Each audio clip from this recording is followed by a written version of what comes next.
அமெரிக்காவுக்கு எதிராக போராடுவதற்காக ஈரான் 10 லட்சம் பேரை ஒன்று திரட்டியிருப்பதாக தகவல்கள் வெளியாகி இருக்கின்றன. அதே வேளையில் அமெரிக்கா மேலும் ஒரு 10,000 பேரை மத்திய கிழக்கு நோக்கி அனுப்பி வைப்பதற்கு 10,000 தரைப்படையினரை அனுப்பி வைப்பதற்கு ஆலோசனை செய்து வருவதாக இன்னும் ஒரு தகவல் ஒன்று தெரிவிக்கின்றது.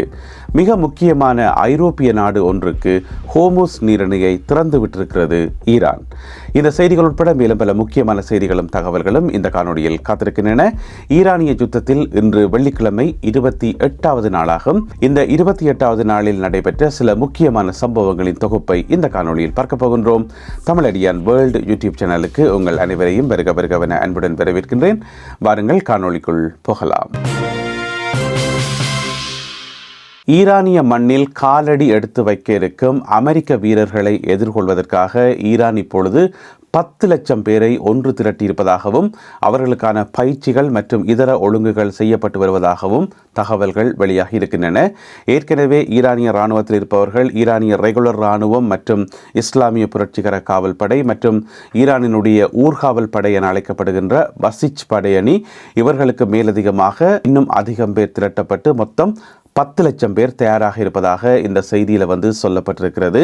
இந்த 10 லட்சம் பேருமே அமெரிக்க படையினருக்கு, அதாவது ஈரானுக்குள் காலடி எடுத்து வைக்கின்ற அமெரிக்க படையினருக்கு ஈரானில் ஒரு நரகத்தை காட்டுவோம் என்கின்ற ஒரு கோஷத்தின் கீழே, ஒரு கொள்கையின் கீழே இப்பொழுது ஒன்று திரண்டிருப்பதாக சொல்லப்படுகிறது. அவர்களுக்கான பயிற்சிகள் பல இடங்களிலும் வழங்கப்பட்டு வருவதாகவும் மற்றும் அவர்களை ஒருங்கிணைக்கின்ற பணிகளும் இடம்பெற்று வருவதாகவும் சொல்லப்படுகின்றது.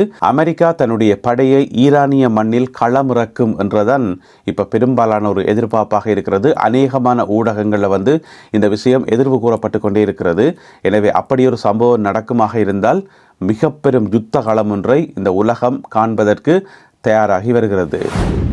மத்திய கிழக்கு நோக்கி 10,000 மேலதிக படையினரை அனுப்புவது சம்பந்தமாக பென்டகன் ஆலோசனை செய்து வருவதாக, அதாவது அமெரிக்காவினுடைய இராணுவ தலைமையகம் பென்டகன் ஆலோசனை செய்து வருவதாக 3க்கும் அதிகமான சர்வதேச ஊடகங்களில் செய்தி போடப்பட்டிருக்கிறது. அமெரிக்க ஊடகங்கள், பிரித்தானிய ஊடகங்கள் உட்பட 3க்கும் அதிகமான ஊடகங்களில் இதே செய்தி போடப்பட்டிருக்கிறது. தற்பொழுது பென்டகன் இது சம்பந்தமாக ஆலோசனை செய்து வருகிறது என்று சொல்லி செய்தி போடப்பட்டிருக்கிறது. இந்த செய்தியை நம்பக்கூடியதாக இருக்கும். ஏனென்று சொன்னால், இப்படித்தான் இந்த 82வது ஏர்போர்ன் படையணி இருக்குத்தானே, அவர்களை அனுப்புவதற்கு தீவிரமாக ஆலோசனை நடைபெற்று வருகிறது பென்டகன்ல என்று சொல்லி ஏற்கனவே ஊடகங்கள் அந்த மோப்பம் பிடிச்ச செய்தி போட்டாச்சு. போட்டாப்புறம் பார்த்தீங்கன்னு சொன்னால் கடைசியில் பென்டகன் அதை ஒத்துக்கொண்டது. நாங்கள் 82வது படையணியை அனுப்ப போகிறோம் என்று சொல்லி, அதாவது இந்த 82வது ஏர்போர்ன் படையணி என்று சொல்றது பரசூட் மூலம் குதித்து தாக்குதலில் ஈடுபடுகின்ற அந்த படையினர், அவர்களை அனுப்ப போகிறார்கள் என்று சொல்லி ஏற்கனவே ஊடகங்களில் செய்திகள் அரசல் புரசலாக போடப்பட்டிருந்தது. இறுதியில் பென்டகன் அதனை ஒத்துக்கொண்டது.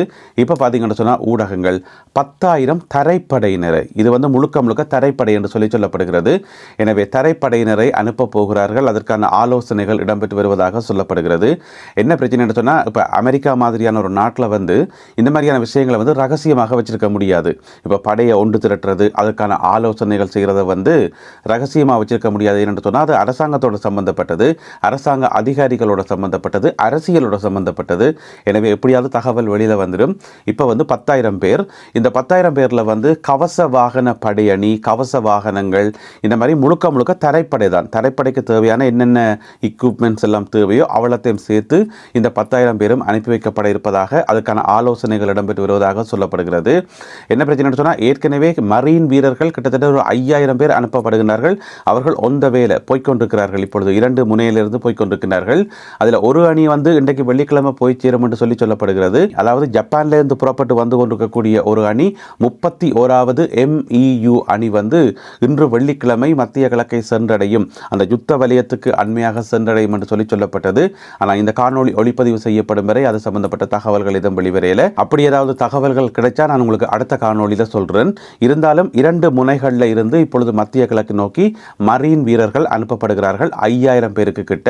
அதுக்கு பிறகு பார்த்தீங்கன்னு சொன்னால் இந்த ஏர்போர்ன் படையணியில் 2,000 பேர், அப்போ அதில் ஒரு 7,000 பேர். இந்த 7,000 பேரை விடவும் இன்னும் ஒரு 10,000 பேர், செப்பரேட்டாக 10,000 பேர், அந்த 10,000 பேரும் தரைப்படையினர் என்று சொல்லப்படுகிறது.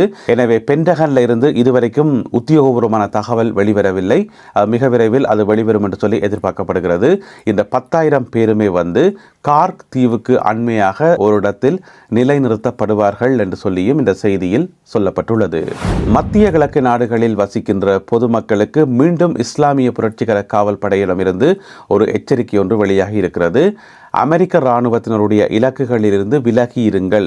எங்கெங்கெல்லாம் அமெரிக்க இராணுவத்தினர் இருக்கிறார்களோ, நிரந்தரமாகவோ தற்காலிகமாகவோ எப்படியோ அமெரிக்க இராணுவத்தினர் எங்கெங்கெல்லாம் இருக்கிறார்களோ அவர்களுக்கு பக்கத்தில் தயவு செய்து இருக்க வேண்டாம், விலகிச் செல்லுங்கள், தூர விலகிச் செல்ல சொல்லி, ஏனென்று சொன்னால் அவர்களுடைய இலக்குகள் எல்லாமே தாக்கி அளிக்கப்பட இருக்கின்றன. எனவே பொதுமக்களாகிய நீங்கள் உங்களுக்கு ஏதும் சேதங்கள் ஏற்படக்கூடாது என்றதுக்காக இந்த இடங்களில் இருந்து விலகி இருங்கள் என்று சொல்லி இஸ்லாமிய புரட்சிகர காவல் படை எச்சரிக்கை விடுத்திருக்கிறது. அது மட்டுமல்லாமல் மத்திய கிழக்கு நாடுகளில் வசிக்கக்கூடிய இந்த மக்களை தற்பொழுது அமெரிக்க இராணுவத்தினர் மனித கேடயங்களாக பயன்படுத்துகிறார்கள் என்று சொல்லியும் IRGC குற்றச்சாட்டை முன்வைத்துள்ளது. ஈரானிடமிருந்து மற்றொரு எச்சரிக்கை ஒன்று வெளியாகி இருக்கிறது. அதாவது இந்தந்த இலக்குகளை நாங்கள் தாக்கப் போகிறோம் என்று சொல்லி புதிதாக சில இலக்குகளை அறிவித்திருக்கிறார்கள். இது அடிக்கடி ஈரான்ல இருந்து வர ஒரு எச்சரிக்கை தான். என்னென்னு சொன்னா, ஏனைய இடங்களில் இருக்கக்கூடிய இலக்குகளை முன்கூட்டியே லிஸ்ட் பண்ணி போடுவார்கள். இன்னும் இடத்தை தாக்கப்புறம் பொதுமக்கள் வெளியேறணும் என்று சொல்லி. இப்போ பார்த்தீங்கன்னு சொன்னால் புதுசாக ஒரு பட்டியல் வெளியாகி இருக்கிறது. இன்றைக்கு வெள்ளிக்கிழமை இதில் லெபனான் உள்ளடக்கப்பட்டிருக்கிறது. லெபனானுடைய பெய்ரூட் நகரம் இருக்குத்தானே, பெய்ரூட் நகரத்தில் இருக்கக்கூடிய பழைய விமான நிலையம், அந்த பழைய விமான நிலையம் அதனை சுற்றி இருக்கிற ஏரியா தாக்குதலுக்கு இலக்காக, அது எங்களுடைய லெஜிட்டிமேட் இலக்காக மாறியுள்ளது என்று சொல்லி பெய்ரூட் நகரத்தில் இருக்கக்கூடிய பழைய விமான நிலையம், ஏனென்று சொன்னால் அது அமெரிக்க இராணுவத்துக்கு தேவையான சில உதவிகளும் சில ஃபெசிலிட்டிஸும் அங்கே இருக்கிறது எங்களுக்கு தெரிய வந்திருக்குது. எனவே அதனை நாங்கள் தாக்குவோம் என்று சொல்லி ஈரானில் இருந்து வெளிவந்திருக்கிற இந்த எச்சரிக்கையில் சொல்லப்பட்டிருக்கிறது. அதே வேளையில் சிரியாவில் இருக்கக்கூடிய ஒரு சில இலக்குகள், மிக முக்கியமாக லக்ஸரியான ஹோட்டல்ஸ், அவையும் இந்த பட்டியலில் சேர்க்கப்பட்டிருக்கிறது. உதாரணமாக டமஸ்கஸ் நகரத்தில் இருக்கக்கூடிய 4 சீசன்ஸ் ஹோட்டல், அந்த ஹோட்டலும் தாக்குதலுக்கு இலக்காகும் என்று சொல்லி எச்சரிக்கை விடுக்கப்பட்டிருக்கிறது. அதே போல ஷெரட்டன் என்று சொல்லப்படுற இன்னும் ஒரு ஹோட்டல், அதுவும் டமஸ்கஸ் நகரத்தில் தான் இருக்குது, அதன் மீதும் தாக்குதல் நடத்துவோம் என்று சொல்லி இந்த 2 ஹோட்டல்களையும் அமெரிக்க இராணுவத்தினர் தங்கி இருக்கிறார்கள் அல்லது அமெரிக்க இராணுவத்தால் பாவிக்கப்படுது என்று சொல்லி இதில் சொல்லப்பட்டிருக்கிறது.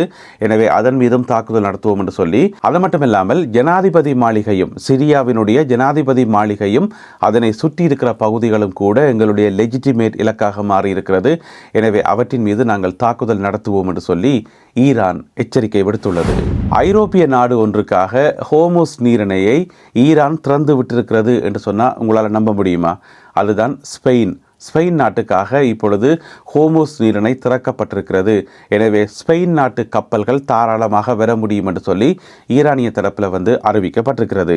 ஏற்கனவே இந்த ஹோர்முஸ் நீரிணை சம்பந்தமாக ஈரான் என்ன சொல்லுதுன்னு சொன்னால், எங்களுடைய நட்பு நாடுகளுக்கு எப்போவுமே அது திறக்கப்பட்டிருக்கிறது, எதிரிகளுக்கு தான் பூட்டப்பட்டிருக்கே தவிர நட்பு நாடுகளுக்கு திறக்கப்பட்டிருக்கிறது, நீங்கள் பதிவு செய்துட்டு அதுக்குரிய ப்ரொசீஜர்ஸ் என்னவோ அதை முடிச்சுட்டு நீங்கள் போகலாம் என்று சொல்லி ஈரான் தொடர்ச்சியாக சொல்லி கொண்டு வருது. அப்போ எதுக்கு ஸ்பெயினுக்காக இந்த ஹோர்முஸ் நீரிணை திறக்கப்படும் கேட்டீங்கன்னு சொன்னா, ஸ்பெயினினுடைய பிரதமர் அண்மை காலமாக சில கருத்துக்களை சொல்லிக் கொண்டு வரார்.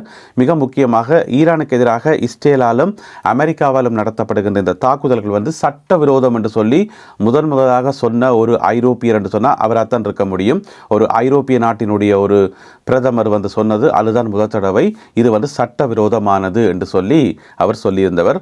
அதுக்கு பிறகு ஸ்பெயினுக்கு எதிராக நிறைய மிரட்டல்கள் விடப்பட்டன அமெரிக்க தரப்பில் இருந்து. வரிகள் அதிகமாக விதிக்கப்படும் என்று சொல்லி ட்ரம்ப் மிரட்டியிருந்தவர். அதுக்கு ஸ்பெயினினுடைய பிரதமர் சொல்லியிருந்தவர், இந்த மிரட்டல்களுக்கு நான் அடிபணிய போவதில்லை, இந்த யுத்தம் சட்டவிரோதம் என்று சொன்னால் சட்டவிரோதம் தான், கோடிக்கணக்கான மக்களுடைய உயிர்களுடன் டொனால்ட் ட்ரம்ப் அவர்கள் விளையாடுகிறார் என்று சொல்லி பிரதமர் சொல்லிட்டார். ஸ்பெயின் நாட்டினுடைய பிரதமர் சொல்லிட்டார். அவருடைய அந்த கருத்துக்களை ஈரான் வரவேற்றிருந்தது.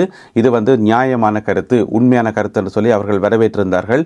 இப்போ பார்த்தீங்கன்னு சொன்னால் ஸ்பெயினுக்காக ஹோர்முஸ் நீரிணை திறக்கப்பட்டிருக்கு என்று சொல்லி செய்திகள் வெளியாக இருக்கின்றன. அது மட்டும் இல்லாமல் இன்னும் ஒரு செய்தி என்னென்று சொன்னால், ஈரானில் ஒரு வழக்கம் ஒன்று இருக்கு என்னென்று சொன்னால், இந்த முக்கியமான கருத்துக்கள், உதாரணமாக சுப்ரீம் லீடர் ஆயத்துல்லா அலி காமினி தானே, முன்னாள் சுப்ரீம் லீடர், அவர் சொன்ன நிறைய கருத்துக்களை ஸ்டிக்கராக பிரிண்ட் பண்ணி போட்டு அதை கொண்டு போயிட்டு ஏவுகணையில் ஒட்டுறது, ஈரானிய ஏவுகணையில் ஒட்டி விடுறது, அதை கௌரவிக்கும் விதமாக, அந்த கருத்தை கௌரவிக்கும் விதமாக. இப்போ பார்த்தீங்கன்னு சொன்னால் ஸ்பெயின் பிரதமர் சொன்ன இந்த கருத்து அதாவது இந்த யுத்தம் சட்டவிரோதமானது, சர்வதேச சட்டங்களுக்கு சட்டத்துக்கு முரணானது தான் சொல்லியிருக்கார். அந்த வசனத்தை அவருடைய பேரையும் போட்டு ஸ்டிக்கரில் பிரிண்ட் பண்ணி அதை வந்து ஈரான் தன்னுடைய ஏவுகணைகளில் ஒட்டியிருப்பதாக செய்திகள் வெளியாகியுள்ளன. யுத்த காலத்திலிருந்து மேலதிக தகவல்கள் கிடைக்கின்ற போது அவற்றையெல்லாம் தொகுத்துக்கொண்டு இன்னும் ஒரு காணொலியில் உங்களை நான் சந்திக்கின்றேன். இந்த காணொலியில் பகிர்ந்து கொள்ளப்பட்ட செய்திகள் தொடர்பான உங்களுடைய கருத்துக்களை மறக்காமல் கீழே எழுதுங்கள். மீண்டும் சந்திப்போம். நன்றி, வணக்கம்.